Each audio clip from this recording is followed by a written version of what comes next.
जन सुनवाई के समाधान के लिए निर्देशित करें।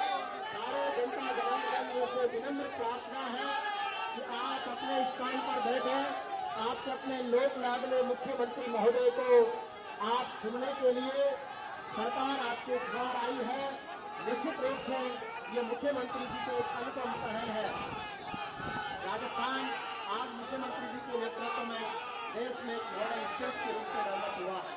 चाहे वो चिरंजीवी बीमा योजना हो, कृषि कानून से बजट में निर्धारण हुआ हो, सभी सरकारी विभागों में एक से बढ़कर एक नित नए आयाम और नवाचार स्थापित हुए हो, वो मुख्यमंत्री जी की सूझबूझ और दूरदर्शिता का ही परिणाम है।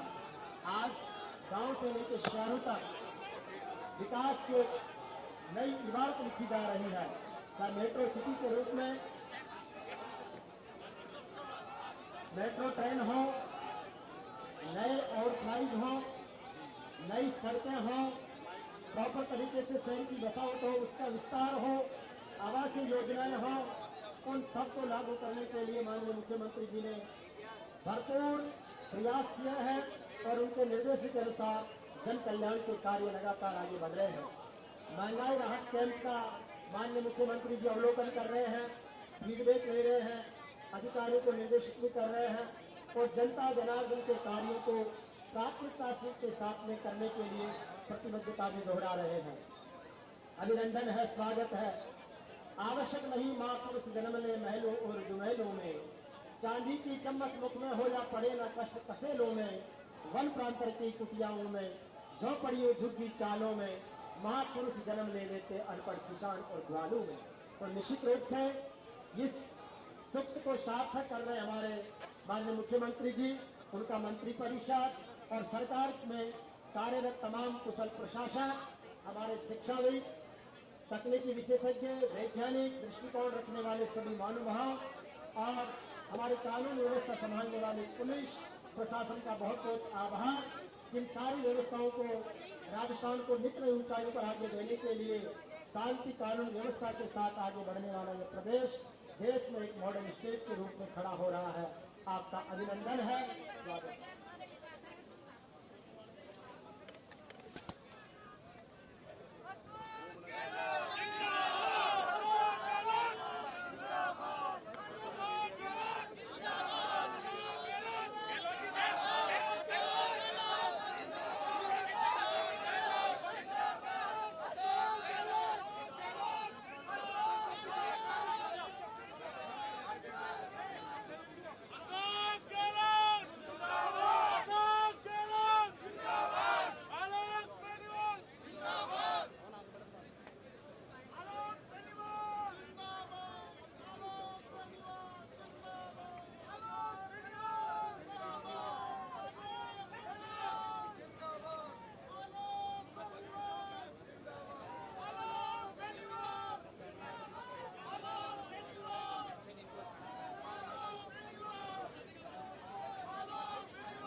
लीजिए हमारे बीच में प्रदेश के यशस्वी लोकप्रिय मुख्यमंत्री अशोक गहलोत साहब, आप सबके बीच में प्रशासन आपके द्वार, सरकार आज आपके द्वार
कीजिए माननीय मुख्यमंत्री महोदय हम सबके बीच में।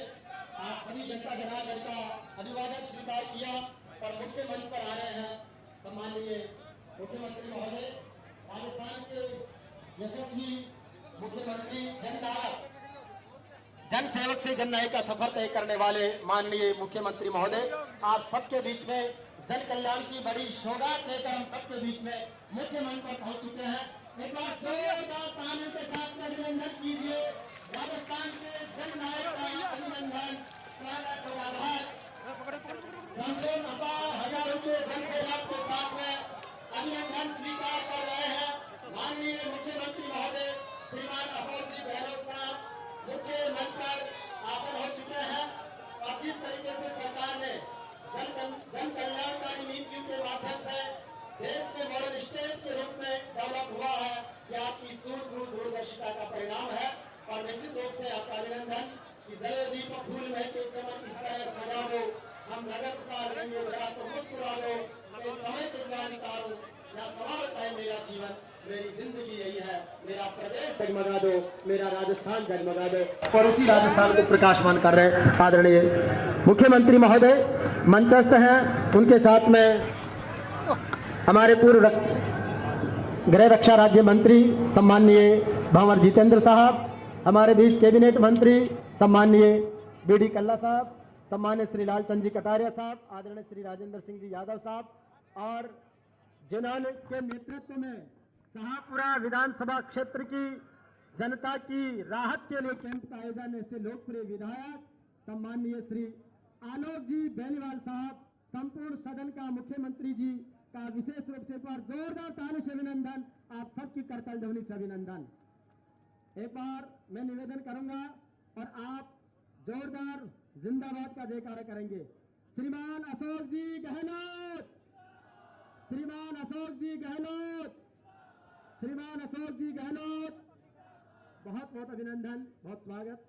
आइए जी, माननीय विधायक महोदय से निवेदन करूंगा, माननीय आलोक बेनीवाल जी से, कि सबसे पहले माननीय मुख्यमंत्री जी को सूत की माला पहनाकर अभिनंदन करें।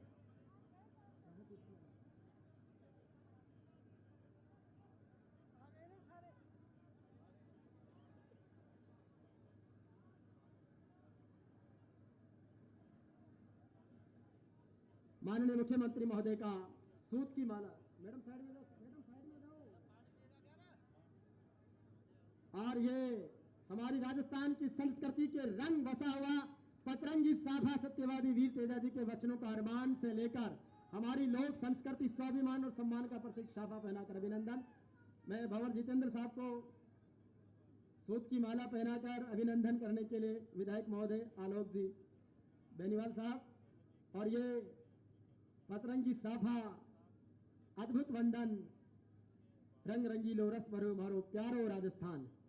माननीय कैबिनेट मंत्री बीडी कल्ला साहब का सूत की माला और साफा के साथ में अभिनंदन स्वागत विधायक महोदय की ओर से। शाहपुरा विधानसभा क्षेत्र की मुरलीपुरा की पावन धरती पर शिक्षा और संस्कारों के साथ अभिनंदन। आदरणीय लालचंद जी कटारिया साहब जो हमारे कैबिनेट मिनिस्टर हैं, उनका आदरणीय आलोक बेनीवाल साहब सूत की माला पहनाकर अभिनंदन कर रहे हैं। और ये साफा जो अद्भुत रंग और संस्कृति का प्रतीक है, हम सबको जोड़ने का, हमारी विविधता में एकता का प्रतीक है, अभिनंदन। हमारे गृह राज्य मंत्री सम्माननीय राजेंद्र जी यादव साहब का सूत की माला और साफे के साथ में विधायक महोदय द्वारा अभिनंदन, स्वागत और आभार। हमारे जमुआ रामगढ़ के लोकप्रिय विधायक आदरणीय गोपाल जी मीणा साहब, आपका अभिनंदन, स्वागत, आभार माननीय विधायक जी की ओर से।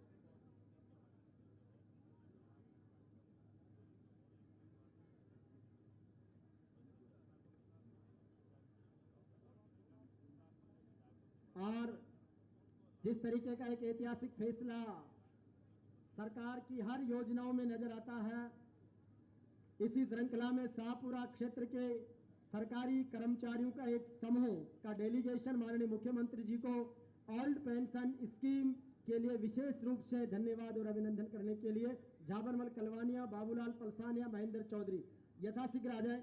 और माननीय मुख्यमंत्री महोदय का 3 साथी डेलीगेशन के रूप में।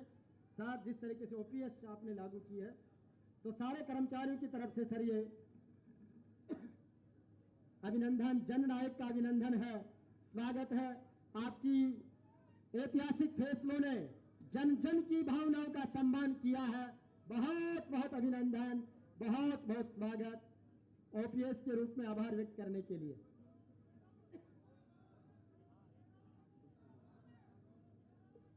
और अब हम डिजिटल लोकार्पण की ओर बढ़ रहे हैं। यूं तो पूरे प्रदेश में आपने इतने नए कीर्तिमान स्थापित कर दिए, विकास के क्षेत्र की इतनी बड़ी लकीर आपने स्थापित कर दी कि निश्चित रूप से बड़ा दिल, बड़ी सैर देता। मैं मुख्यमंत्री महोदय से निवेदन करूंगा कि हमारे शाहपुरा विधानसभा क्षेत्र में आपकी मेहरबानी से विधायक आलोक बेनीवाल जी के नेतृत्व में विकास कार्यों का आज विशेष रूप से लोकार्पण माननीय मुख्यमंत्री महोदय अपने खड़े होकर कर कमलों से, तो निश्चित रूप से ये बहुत सारे लोकार्पण लीजिए आपके बीच में शुरू हो जा रहे। एक बार तालियों की गड़गड़ाहट के साथ में आप सबके बीच में चिकित्सा स्वास्थ्य परिवार कल्याण विभाग की राजकीय प्राथमिक स्वास्थ्य केंद्र बिलानपुर का नवीन भवन का लोकार्पण आपके बीच में। नेक्स्ट, संपर्क सड़क करीरी से ढाणी तक, मिसिंग लिंक सड़क हड़ूतिया तेजपुरा रोड से मुरलीपुरा तक, संपर्क सड़क कल्याणपुरा से हड़ूतिया तक, संपर्क सड़क सकतपुरा रोड से, संपर्क सड़क स्टेट हाईवे से, एक अद्भुत सौगात मिसिंग लिंक सड़क त्रिलोकपुरा से, संपर्क सड़क मेणु की ढाणी। आइए इन सारी लोकार्पित योजनाओं के साथ शाहपुरा विकास के नए पथ पर स्वर्णिम अध्याय लिख रहा है और इसका सारा श्रेय माननीय विधायक जी के साथ विशेष रूप से मुख्यमंत्री जी के मेहरबानी को, मुख्यमंत्री जी के विजन और मिशन को साकार करने वाला है। आज माननीय मुख्यमंत्री अशोक गहलोत जी की गरिमा में उपस्थिति में, अपार जनता जनार्दन की उपस्थिति में अपना स्वागत संबोधन पेश करने के लिए निवेदन है हम सबके लाडले लोकप्रिय विधायक सम्मानित श्री आलोक जी बेनीवाल साहब, जोरदार तालियों के साथ में अभिनंदन, जो हमारी पूर्व महामहिम डॉक्टर कमला बेनीवाल जी के विकास पथ के संकल्प को आगे बढ़ा रहे हैं। आदरणीय आलोक जी बेनीवाल।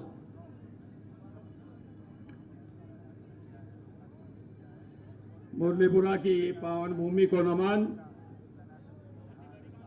आज के इस महंगाई राहत कैंप और प्रशासन गांव के संग अभियान के इस कार्यक्रम में, इस जनसभा में उपस्थित राजस्थान के गांधी, राजस्थान के लोकप्रिय यशस्वी मुख्यमंत्री आदरणीय अशोक जी गहलोत साहब, मंचासीन हमारे पूर्व राज्य मंत्री केंद्र में आदरणीय श्री भंवर जितेंद्र सिंह जी साहब, आदरणीय शिक्षा मंत्री आदरणीय बीडी कल्ला साहब, मंचासीन हमारे कृषि व पशुपालन मंत्री आदरणीय लालचंद जी कटारिया साहब, गृह राज्य मंत्री राजेंद्र जी यादव साहब, मंचासीन हमारे जम्मा रामगढ़ से विधायक आदरणीय गोपाल जी मीणा साहब, पूर्व विधायक जमा रामगढ़ रामचंद्र सराधना जी, उप जिला प्रमुख डागर साहब, मंचासीन हमारे प्रधान मंजू जी, चेयरमैन बंशीधर जी सैनी, सुनीता प्रजापत, नगर पालिका चेयरमैन मनोहरपुर, मंचासीन सभी अतिथिगण, सामने उपस्थित सभी मेरे जनप्रतिनिधिगण,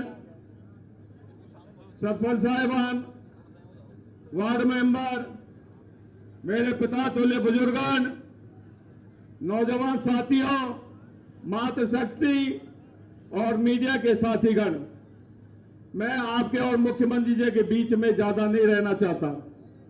बहुत मुश्किल से ये समय मिलता है कि कोई मुख्यमंत्री हमारी इस पावन भूमि पर पधारा है। हम उसका आपकी तरफ से, मैं शाहपुरा विधानसभा क्षेत्र की जनता के तरफ से मैं हार्दिक अभिनंदन और स्वागत करता हूं।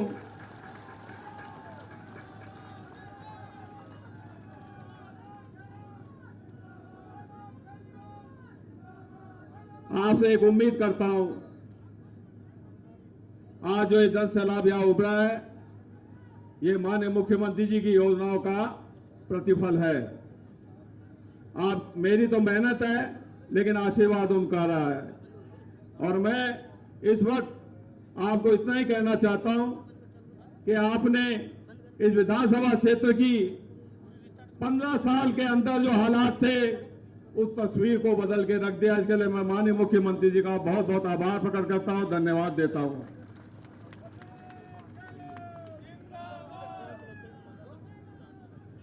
ये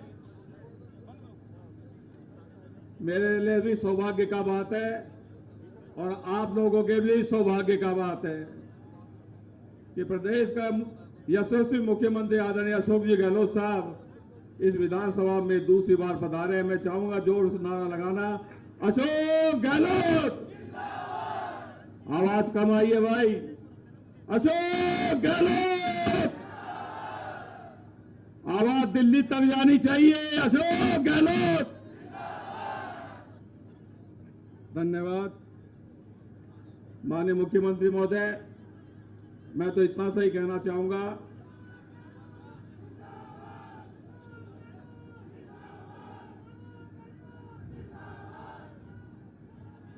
मैं आपसे इतना ही निवेदन करना चाहूंगा, आपने इस क्षेत्र की जनता की बहुत मांगे पूरी करी हैं।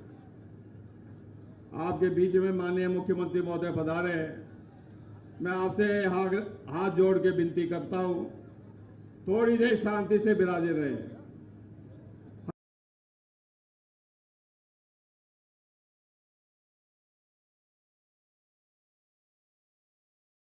से ये समय में निकाला है।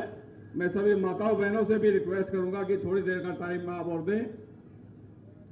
राजस्थान के मुख्यमंत्री आदरणीय अशोक गहलोत साहब ने इस विधानसभा क्षेत्र को सौगातों पे बहुत सौगातें दी हैं, चाहे वो जिला चिकित्सालय हो, चाहे डीटीओ ऑफिस हो, चाहे ट्रांसपोर्ट नगर हो, सीएससी हो, उप जिला चिकित्सालय हो, सड़कें हो, पानी का काम हो, बिजली का काम हो, अनेकों चीजें इस 3.5-4 साल के कार्यकाल में इस विधानसभा में इसकी दशा सुधर गई। इसकी जो स्थिति थी, आज आम आदमी ये चर्चा करता है कि काम में कोई कमी नहीं है, लेकिन जो चर्चा आप करते हो मत करना।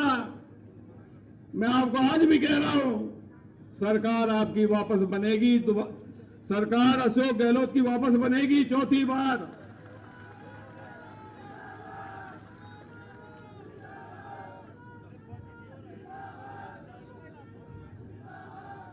और ये आप जो लोग बैठे हैं यहाँ, ये आप लोगों की ताकत है। जो जनता माई बाप होती है और जनता ही सरकार बनाती है और जनता ही सरकार को गिराती है।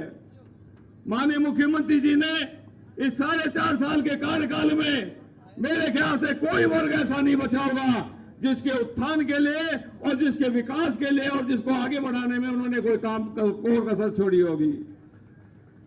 मैं आप सबसे प्रार्थना करता हूं और धन्यवाद देता हूं माननीय मुख्यमंत्री जी का कि आपने मेरे जैसे एक छोटे से व्यक्ति को इस लायक समझा कि आपने मेरे को यहां समय दिया और आप यहां पधारे।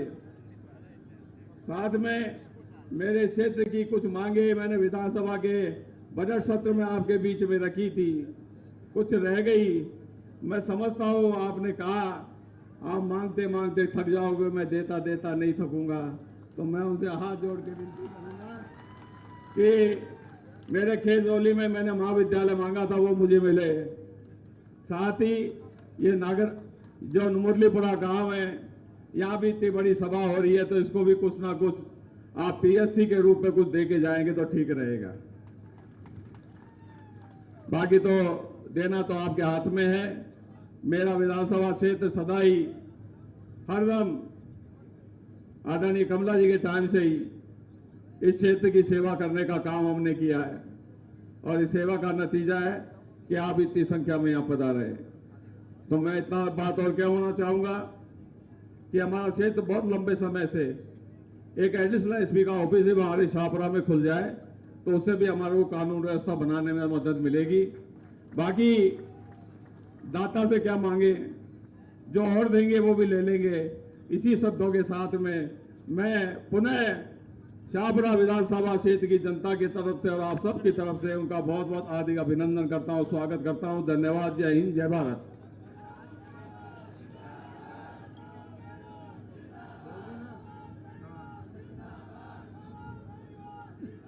बहुत बहुत धन्यवाद माननीय विधायक महोदय। लीजिए अगले संबोधन की श्रृंखला में शाहपुरा की जनता के समक्ष उद्बोधन के लिए निमंत्रित करता हूं सम्माननीय भंवर जितेंद्र साहब से, अखिल भारतीय कांग्रेस कमेटी के महासचिव और पूर्व मंत्री भारत सरकार आदरणीय भंवर जितेंद्र सिंह।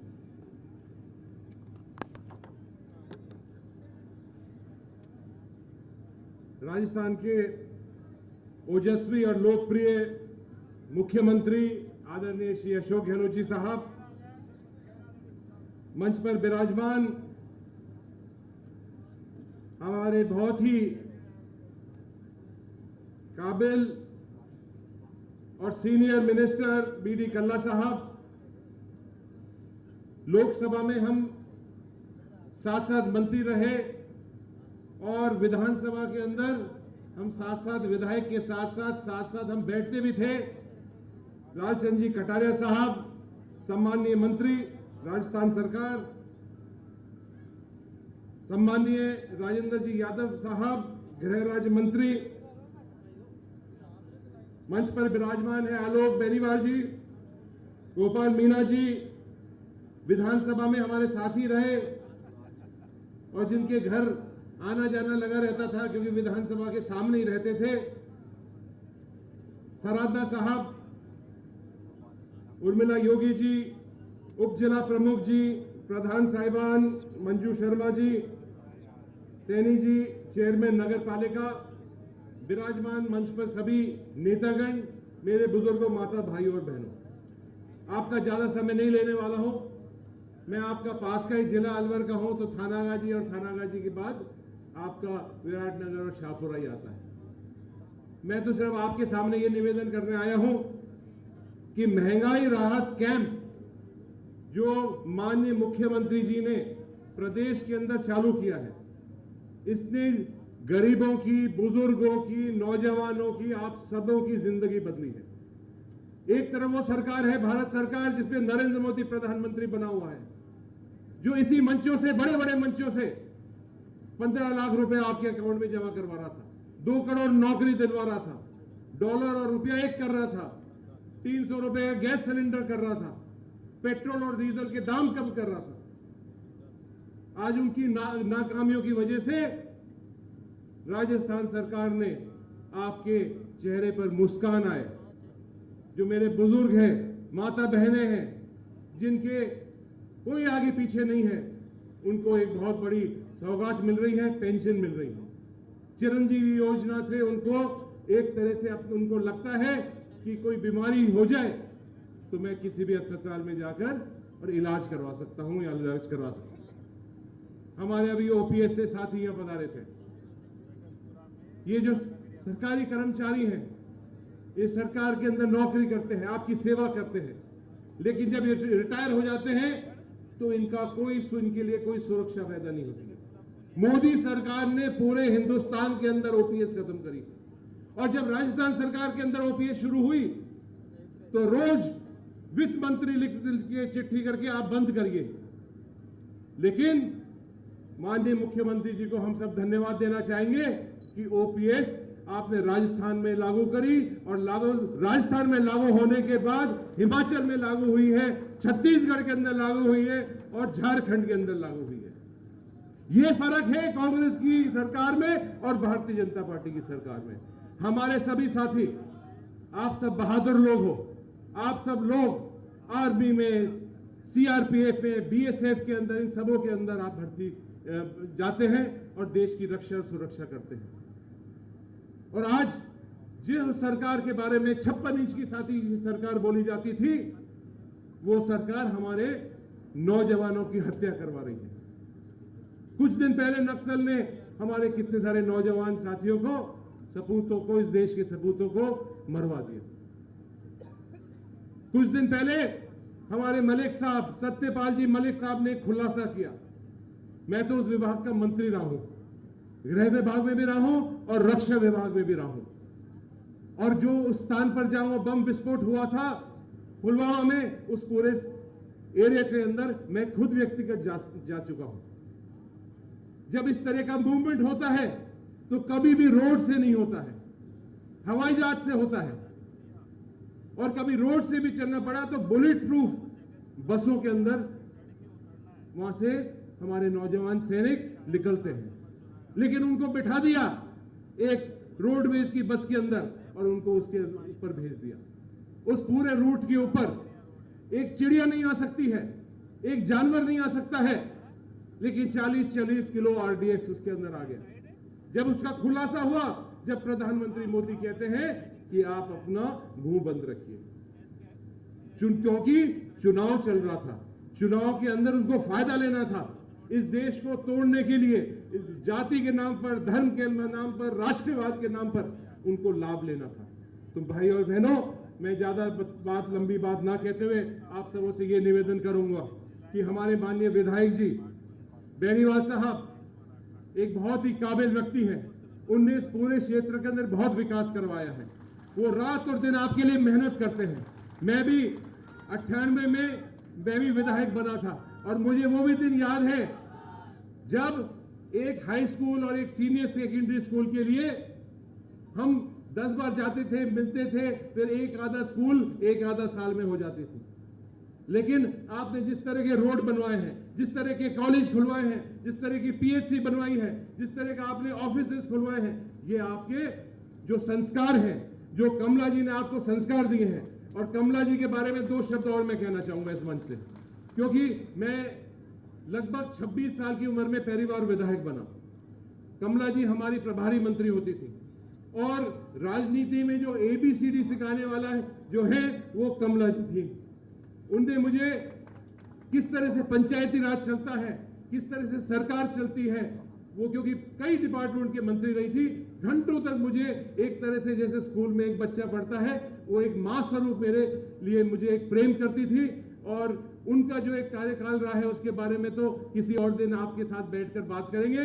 लेकिन मैं बहुत बहुत बधाई आलोक बेनीवाल जी को देना चाहूंगा, धन्यवाद मुख्यमंत्री जी को देना चाहूंगा, और आप सब लोगों के दर्शन आज हुए उसके लिए मैं बहुत बहुत उसका आभारी हूं। जय हिंद, जय भारत। बहुत बहुत धन्यवाद सर। और आइए, जिस पल का आपको बेसब्री से इंतजार था, बाबा तुलसी रामचरितमानस में राम राज्य पर बात करते हुए कहते हैं कि मणिमाणक महंगे किए सहजे तृणजल नाज, तुलसी सोई जानिए राम गरीब नवाज। कि मेरे राम गरीब नवाज हैं, जो 3 चीज़ों को, हर चीज़ को महंगी कर सकता है प्रशासक, सोने चांदी हीरे जवाहरात सबको, लेकिन पशुओं के लिए चारा और मानव के लिए पानी और अन्न, इन 3 चीज़ों को सहज और सरल रखता है। ऐसे माननीय और यशस्वी मुख्यमंत्री राजस्थान के माननीय श्री अशोक जी गहलोत साहब का आगमन और उद्बोधन की इस श्रृंखला में अब मैं सीधा आमंत्रित करना चाहता हूं माननीय मुख्यमंत्री महोदय को। एक बार जोरदार तालियों के साथ स्वागत कीजिए आप माननीय मुख्यमंत्री महोदय का, कि वे डाइस पर आए और जनता जनार्दन को, शाहपुरा की इस जनता को एड्रेस करें। Honourable chief minister of Rajasthan Shri Ashok Gehlot sir.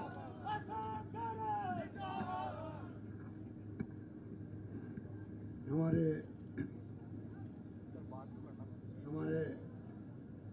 AICC के महासचिव पूर्व केंद्रीय मंत्री बाबा जितेंद्र सिंह जी, हमारे वरिष्ठ नेता शिक्षा मंत्री डॉक्टर BD कल्ला साहब, कृषि मंत्री भाई लालचंद्र कटारिया जी, आपके लोकप्रिय विधायक आलोक बेनीवाल जी, हमारे गृह राज्य मंत्री राजेंद्र यादव जी, उर्मिला योगी जी, विधायक जवाहरामगढ़ भाई गोपाल मीणा जी, मोहन डागर जी, उपीला प्रमुख साहब, रामचंद्र साधना जी पूर्व विधायक, वंचित अली सैनी चेयरमैन नगर पालिका शाहपुरा, सुनीता प्रजापत चेयरमैन नगर पालिका मनोहरपुर, मंजू शर्मा जी प्रधान साहिबा शाहपुरा, और तमाम उपस्थित मेरे प्यारे भाइयों बहनों नौजवान साथियों, मुझे बहुत खुशी है कि आज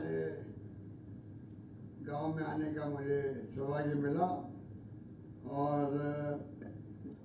आप सब इतनी बड़ी तादाद में पधारे हो, ये इस बात का प्रतीक है कि आपका आशीर्वाद, आपका प्रेम, आपका भाईचारा, आपका श्रेय हम सबके प्रति है।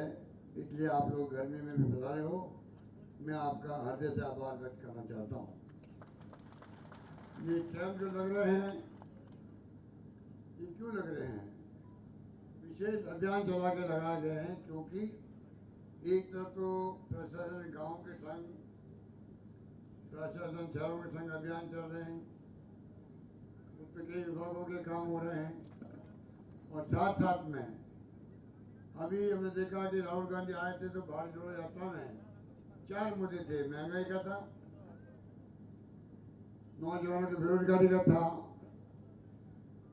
आपस में भाईचारा हो, प्रेम हो, नॉन वायलेंस हो, हिंसा नहीं हो, उसका था, और एक अमीर गरीब की खाई नहीं बढ़नी चाहिए। तो मैंने मेरे बजट को उसी रूप में डाला है। इसीलिए हमने जो महंगाई कम करने के लिए क्या प्रयास हो सकते हैं, वो थोड़ा प्रयास हमने शुरू किए, जिससे कि घरों में बचत हो, तो माँ बाप बच्चों का ख्याल रख सके। घर में बचत होगी तो कुछ अन्य खर्चे आते हैं, तो खर्चों को राहत मिलेगी। ये सोच करके हम लोगों ने जो योजना बनाई है वो बहुत ही लोकप्रिय हो रही है पूरे राजस्थान के अंदर। अभी मैं मिला है महिलाओं से, जो मिलता है पुरुष हो या महिला हो, उसकी हंसी, उसकी खुशी का कोई मापदंड नहीं है। उनको लगता है सीधा हमें जो है लाभ मिल रहा। 25 लाख का बीमा किसे कहते हैं, हिंदुस्तान में कहीं पे भी नहीं है, शायद आपको भी नहीं मालूम होगा। योजना चलती के राज्यों में, दिल्ली में आयुष्मान भारत चलता है कुछ लोगों के लिए, कुछ लोग। सोशो इकोनॉमिक सेंचर हुआ था एक बार, 1/3 आबादी में नहीं है देश की, उसके अंदर किसी भी राज्य में नहीं है। सिर्फ राजस्थान में हमने क्या किया, पूरे प्रदेशवासियों का बीमा किया गया। ये पूरे प्रदेशवासियों का, क्या वो पैसा वाला है, नहीं पैसा वाला है, गरीब है, बीमा सबका है। पैसे वाला तो 850 रुपये लगता है खाली उसके। 25 लाख का बीमा कैसे करते हैं? इस प्रकार से हमने दुर्घटना का बीमा किया है। भगवान करे कोई दुर्घटना नहीं हो, बल्कि दुर्घटना होती है 10,000 लोग मरते हैं राजस्थान में प्रतिवर्ष। पूरे देश में 2.5 लाख लोग मरते हैं देश के अंदर। हमने कम से कम कुछ राहत मिले परिवार को। 5 लाख का बीमा किया हुआ है प्रति व्यक्ति। एक परिवार में अगर ज़्यादा मौत हो जाती है तो कम से कम 10 लाख उसको मिलेगा। इस प्रकार की व्यवस्था हमने करी है। और साथ में महिलाओं को बनाया हमने मुखिया। हर चिरंजीवी योजना का वो महिला मुखिया है, वो 1,35,00,000 है। उनको हम लोग जो है जल्दी ही प्रयास कर रहे हैं कि सप्लाई पूरी हो मोबाइल फ़ोन की। स्मार्टफोन 3 साल की इंटरनेट सेवाएं फ्री।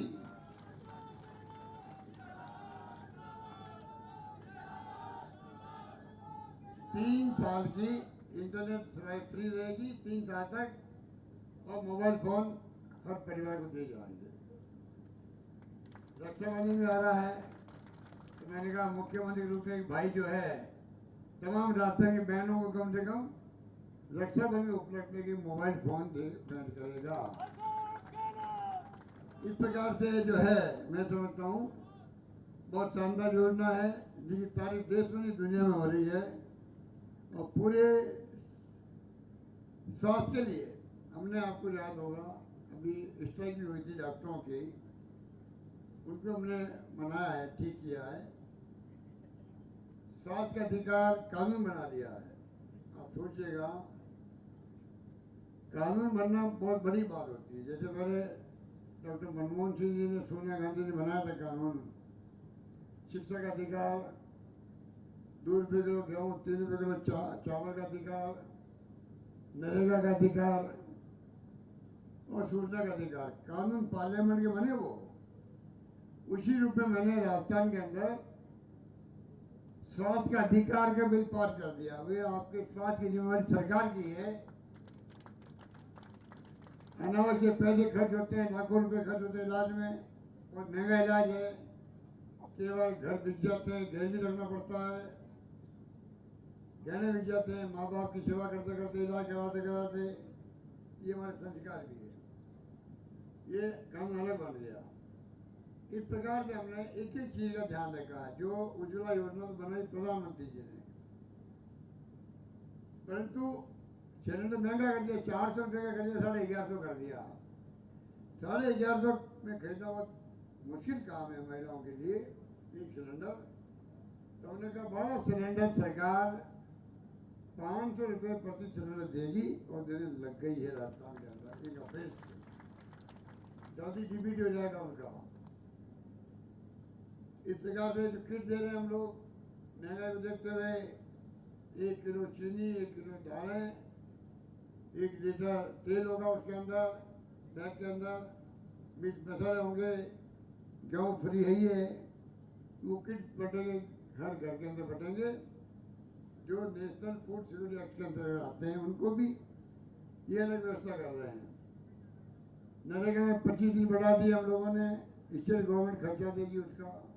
शहरों में नरेगा शुरू कर दिया। हिंदुस्तान में कोई एक आधी जगह होगा, राजस्थान में शुरू कर दिया गया है। गायों का बीमा कर दिया है। अभी लंपी रोग में गाय मर गई, एक गाय का 40,000 रुपये देने का हमने तय किया। जो गाय मर गई उनके परिवार वालों को एक गाय का, और आगे के लिए बीमा कर रहे हैं 2 पशुओं का, एक परिवार 2 पशु। बीमा का पैसा सरकार भुगतेगी, आपको 1 नया पैसा नहीं देना पड़ेगा और आपकी गायों का बीमा हो जाएगा। गाय हो, और अभी हमने भैंसें हैं किसी के पास में, तो भैंसों को भी हमने सम्मिलित कर दिया उसके अंदर। किसी के पास गाय एक ही है, भैंस है, तो भैंस भी उसमें कवर हो जाएगी। ये मैं आपको निवेदन करना चाहता हूँ। इस प्रकार से हमने पूरा ख्याल रखा है। और मेरा मानना है कि बिजली के अंदर 100 यूनिट फ्री किया है। उसके बाद ज़्यादा अगर काम ली जाएगी उनकी अलग स्लैब बनाई गई। 100 यूनिट तक फ्री कर दिया गया। किसानों को 2000 यूनिट तक फ्री की है बिजली। 2000 यूनिट के मतलब 15 हाथ पावर की मशीन लगी होगी, किसानों को उसका बिजली का बिल नहीं भरना पड़ेगा। इस प्रकार से इतना बड़ा फैसला हमने उसके लिए भी किया है। पेंशन जो दे रहे हैं हम लोग, 1 करोड़ लोगों को पेंशन दे रहे हैं। 1 करोड़ लोगों को, विधवाओं को भी, बूढ़े लोगों को, बूढ़ी महिलाओं को, निश्चलजनों को। उम्र के हिसाब से 500 थे, 750 थे, 1000 भी थे। तो हमने 500, 750 जिनका है उन सबको हमने कम से कम 1000 रुपये देने का फैसला कर लिया। सबको 1000 रुपये मिलेगा। इस प्रकार से मैं समझता हूँ कि एक के बाद एक जो फैसले हुए हैं उसका बहुत बड़ा असर है। इस कैंपों में आपको जान के खुशी होगी, मेरे पास अभी आंकड़े आए हैं, करीब 85 लाख परिवार, 85 लाख परिवार जुड़ चुके हैं अभी तो जल्दी। अभी तो 20 दिन में मुश्किल से 85 लाख परिवार जुड़ चुके हैं और 3 करोड़ 86 लाख गारंटी कार्ड बढ़ चुके हैं। इतनी लोकप्रिय योजना हो रही है। हमारे विपक्ष के लोग कहते हैं ये कैंप क्यों लगाए, कैंप इसलिए लगाए, हम चाहते हैं कि इन योजनाओं का लाभ 100% जनता तक पहुंचे, वरना पहुंचते ही नहीं। हमारी स्कीम बनती है, घोषणाओं के बजट के अंदर पहुंचते नहीं। अभी मैंने देखा 10 दिन पहले एक्सीडेंट हो गया, 2 बच्चे मर गए। एक बच्चे के परिवार का बीमा किया हुआ था, चिरंजीव 5 लाख मिल गए। उसी एक्सीडेंट में दूसरा बच्चा था, उसके घरवालों ने चीनी योजना बीमा नहीं करवाया, उसको 5 लाख नहीं मिल रहे हैं। कैंप लगाया मतलब सुनिश्चित कर रहे हैं हर परिवार आवश्यक रूप से जुड़ेगा जब तक कैंप चलते जाएंगे। इस प्रकार की हमने व्यवस्था करी है। कहीं से भी आप जुड़ सकते हो। राजस्थान में कहीं भी जाओगे, जहाँ कैंप देखोगे, अपना नंबर दिया वहाँ पे कार्ड का, तो वहीं आपको कार्ड मिल जाएंगे। इस प्रकार की व्यवस्था इसमें करी है। इसलिए मैं कहना चाहूँगा कि राजस्थान में हमने शिक्षा के क्षेत्र में बहुत आगे बढ़ रहे हम लोग। खूब कॉलेज खोल दी, तहसील, उप तहसील, सड़कें में तो मैं समझता हूँ कि लोग खुद कह रहे थे अभी कि साहब आपने भरपूर सड़कें दी है। यहाँ पर काम की कोई कमी नहीं रखी। जो मांगा आलोक बेनीवाल ने मुझसे, मैंने कोई काम के लिए इसको मना नहीं किया है, ये मैं कह सकता हूँ।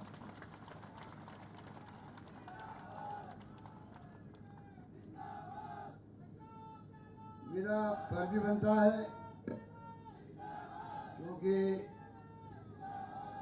आप देखिएगा सरकार बनी, वो नंबर कम भी थे हमारे, तो ये जो इंडिपेंडेंट जीत के आए थे और जो बीएसपी के लोग आए थे, उन सब ने तय किया अगर सरकार बहुमत की नहीं होगी या मार्जिन पे होगी तो शासन ढंग से कर नहीं पाएगी, जो योजना बनानी चाहिए वो बन नहीं पाएगी, जनता तक लाभ पहुंच नहीं पाएगा, नुकसान जनता का होगा। इसलिए इन लोगों सबने, बीएसपी के लोग तो मर्ज करके, कांग्रेस के अंदर 6 लोग, इंडिपेंडेंट लोग मर्ज कर नहीं सकते कानून के हिसाब से, इन्हें पूरा साथ दिया। संकट आया था कांग्रेस पार्टी पर सरकार गिराने का,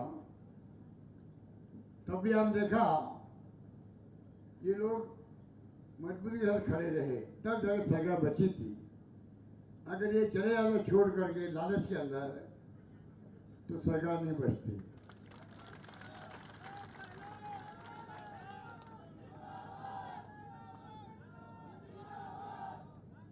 आप बताइए, तो सरकार लोग लालच छोड़ करके हमारे साथ रहे, तो आप बताइए कि मेरा फर्ज बनता है, इतनी बड़ी सोच के साथ में सरकार का समर्थन कर रहे हैं कि सरकार मजबूत रहे किसी भी परिस्थिति के अंदर, जिससे कि जनता के काम अच्छे हों, गुड गवर्नेंस हो। तो मेरा फर्ज बनता है कि मैंने भी जो मुझसे मांगा, मैंने कहा तुम मांगते मांगते थक जाओगे, मैं देते देते थकूंगा।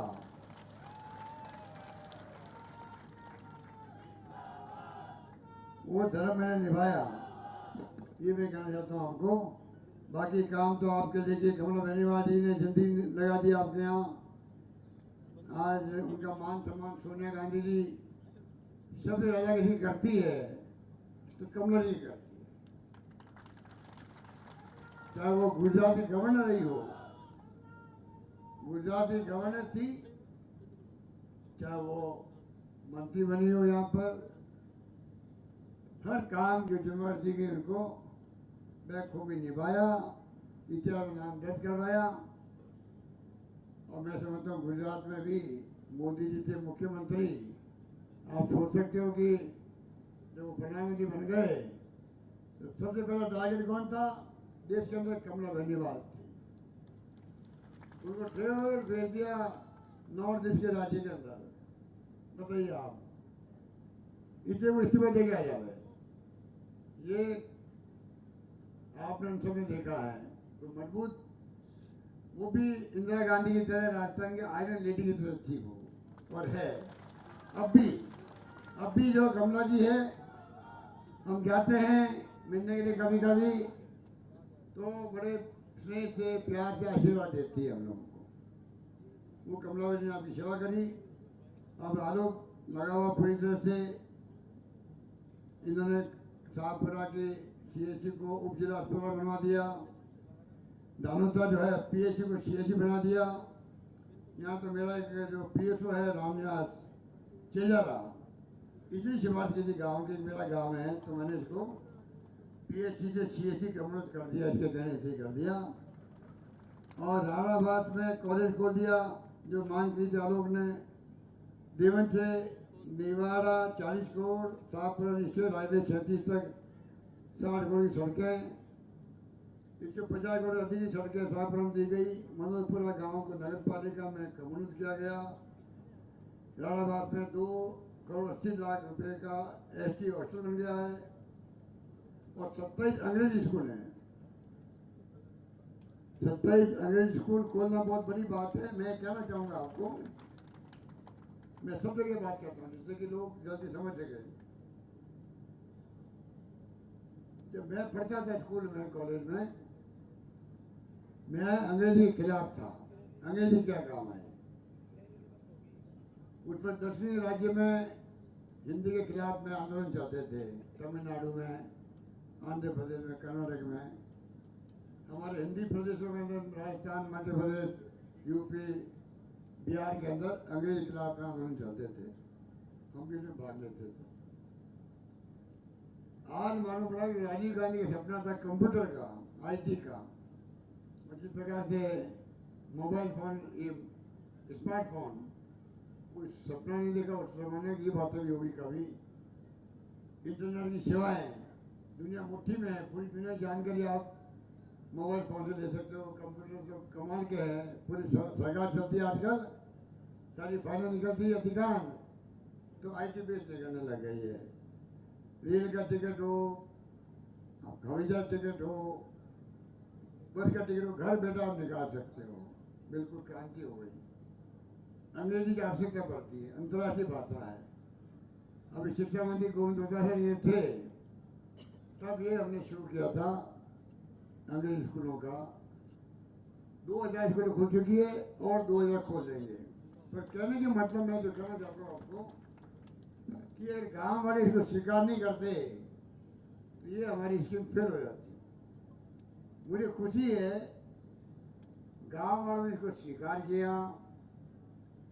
प्राइवेट स्कूल में जाओ अंग्रेजी में तो 50,000 1 लाख फीस लगती है। गांव के स्कूलों को हमने कन्वर्ट किया महात्मा गांधी अंग्रेजी स्कूल। आज वहाँ इतने बच्चों की संख्या आती है कि प्रवेश के लिए लॉटरी खोलनी पड़ रही है, लॉटरी खोलनी पड़ रही है। इसके मायने हैं गांव में ये स्कीम बहुत पॉपुलर हुई है। 5-10 साल बाद में, 15 साल के बाद देखेंगे छोटे बच्चे अभी से बोलने लगे इंग्लिश। ये फराटे वाले इंग्लिश बोलेंगे। टैलेंट हमारे बच्चों में राजस्थान के अंदर। अभी हमने 500 बच्चों को विदेश भेज रहे हैं पढ़ने के लिए, सरकार भेज रही है 500 बच्चों को। 30,000 बच्चों को हम कोचिंग करवा रहे हैं सीकर में, जयपुर में, कोटा में। सरकार फीस दे रही है क्योंकि वो सक्षम नहीं, पैसे वाले अमीर लोगों को बच्चे नहीं है, कोचिंग फीस ज़्यादा होती है तो हम दे रहे हैं उनको। स्कूल फीस अलग दे रहे हैं, शिक्षा में यहाँ जोड़ दे रहे हैं हम लोग। मैं इसलिए कह रहा हूँ शिक्षा हर परिवार में, हर जाति में, बिरादरी में होना आवश्यक है। वो जाति बिरादरी आगे बढ़ेगी। सरकार का जोर है शिक्षा में, स्वास्थ्य में। अगर शिक्षा अच्छी हो जाए और लोगों का स्वास्थ्य अच्छा रहे तो बाकी तो स्वस्थ शरीर के अंदर सब कुछ संभव। पहला सुख निरोगी काया। उसके बाद में वो आदमी के लोग जो हैं हमारे नौजवान साथी पढ़ के आएंगे बाहर से। जैसे अमेरिका से पढ़ के आए थे बाहर, बड़ौदा के महाराज ने भेजा था उनको बाहर, वहाँ संविधान निर्माता बन गए। बच्चे 500 जाएंगे प्रति वर्ष। ये साइंटिस्ट बनेंगे, टेक्नोक्रेट बनेंगे, इंजीनियर बनेंगे, डॉक्टर बनेंगे, वकील बनेंगे, पता नहीं क्या बनेंगे, और देश के और प्रदेश के काम आएंगे। इसलिए छोड़ के साथ में हम लोग शिक्षा को तवज्जो दे रहे हैं। आप सबसे अपील करूँगा आप सब मिलकर के, जैसे मैंने नारा दिया था पहली बार 25 साल पहले, कमला जी मेरे साथ मंत्री थी, तो मैंने नारा दिया था पानी बचाओ, बिजली बचाओ, सबको पढ़ाओ। आज भी वो जोर बात है। पानी की आपको तकलीफ आपको है, ERCB का वादा निभा दे रहे प्रधानमंत्री मोदी जी। बार बार मैं उनको कह रहा हूँ कि आपका वादा किया हुआ जयपुर में है, अजमेर के अंदर है। चुनाव चल रहे उस वक्त तो चुनाव में वोट लेने की खातिर आपने वादे कर लिए जनता से।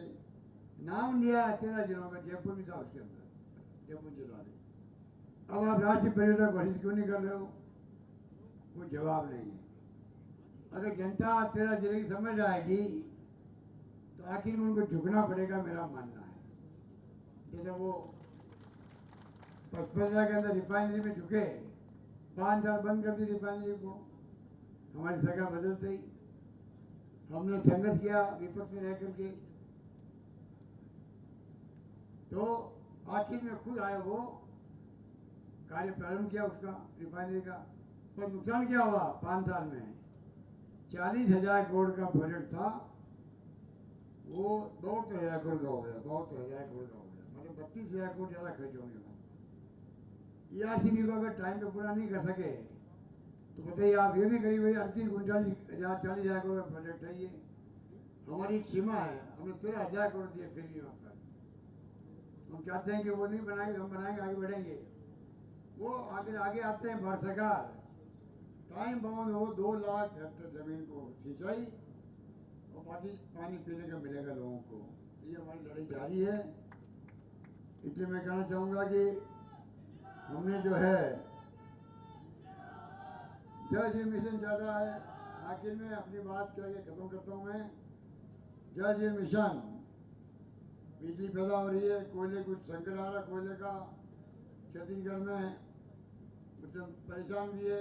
कोशिश कर रहे हैं कि वो संकट दूर हो और रबी में खरीद में आपको बिजली की तकलीफ नहीं आए। सोलर का अलग बिजली पैदा कर रहे हैं हम लोग।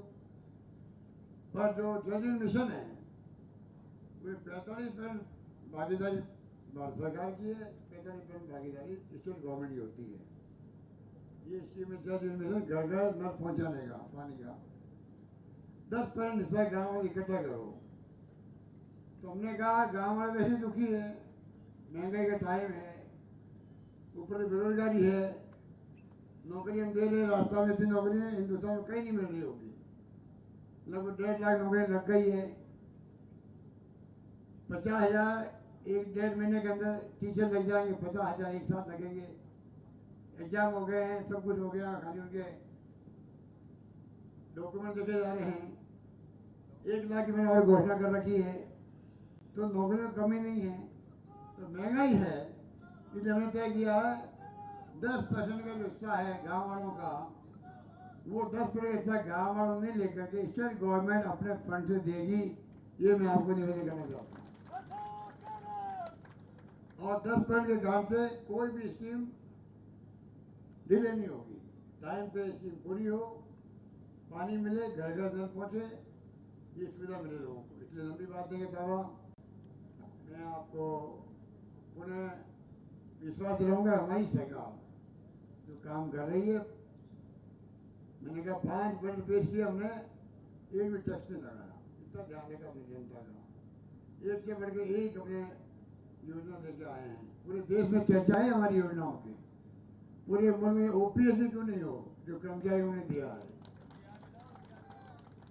आरजीएसएस स्कीम बनाई है हमने मेडिकल की, कर्मचारियों के लिए अलग से।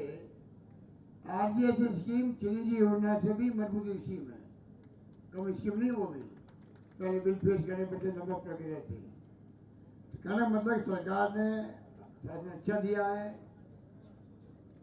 और मैं उम्मीद करता हूँ इस बार लोगों को मूड लग रहा है मुझे कि इस बार सरकार वापस रिपीट हो सकती है।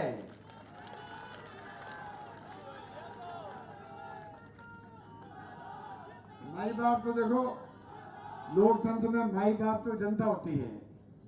वो चाहता वो फैसला होती है, जनता चाहती है वो फैसला करते हैं, कौन एमएलए बने, कौन एमपी बने, किसकी जगह बने। तो मुझे लगता है इस बार की लंबे अरसे बाद में सरकार बदलती है तो बहुत नुकसान बहुत होता है। वसुंधरा जी ने हमारी कई योजना बंद कर दिया है, रिफाइनरी अलावा भी। और तो और बद्रीनाथ केदारनाथ में जो लोग मर गए थे तूफान में, हमने उनके बच्चों की नौकरी का मैंने फैसला किया। वसुंधरा जी ने आकर के, आपको जाके दुख होगा, हमारी स्कीम तो बंद की।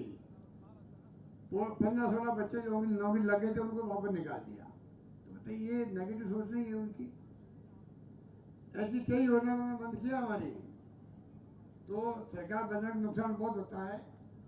इस बार अगर सरकार आपको लगे कि आपने कुछ किया है, तो मोदी जी भी आएंगे, अमित शाह भी आएंगे, बड़ी बड़ी बातें करेंगे और कई बातें कहेंगे, भड़काने वाली कहेंगे, रोड शो करेंगे।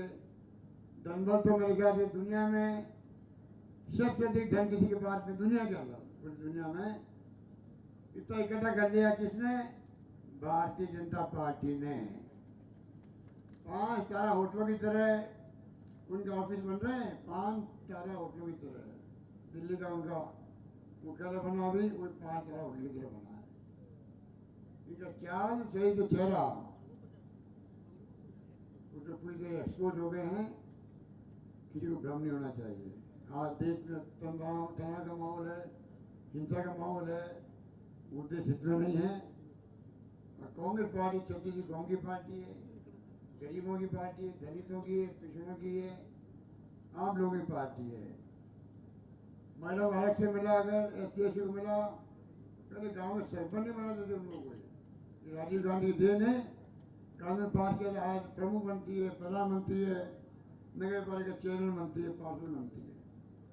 जो कुछ किया इस देश में कांग्रेस ने किया। फिर मोदी जी फिर भी कहते हैं कि 70 साल में कुछ नहीं किया कांग्रेस ने देश के लिए। तो आप सोच सकते हैं कि सोच क्या है, आपको समझनी पड़ेगी। यही बात करता मैं बात समाप्त करता हूँ। धन्यवाद। जय हिंद। धन्यवाद।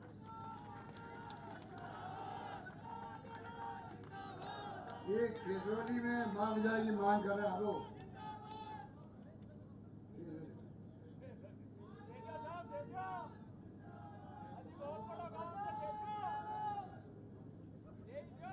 तो मैं इनको यही कह रहा हूँ, बजट के अंदर तो अलग बात थी, मांगते मांगते थक जाओगे, और बड़ी बात वो है। उस वक्त तो अगर आलो कहता कि साहब लोग जिला बना दो, जिला बना देते। तो अब जो है ये माँ विजय मांग रहा है, तो मैं कोई तरीका निकालूंगा किस तरीके से काम हो सकता है। मैं और आलोक अपना बात करेंगे, चिंता मत करो। धन्यवाद। जय हिंद। धन्यवाद। आइए, मैं आमंत्रित करना चाहूँगा शाहपुरा से हमारी PCC सदस्य समाज सेविका सविता जी बेनीवाल को मैं मंच पर बुलाना चाहूँगा। कार्यक्रम को अपनी स्मृति में माननीय मुख्यमंत्री महोदय रखें हमेशा के लिए। शाहपुरा की जनता की ओर से आदरणीय सविता जी बेनीवाल और साथ ही साथ विधायक महोदय से निवेदन करूँगा कि वो स्मृति चिन्ह भेंट करते हुए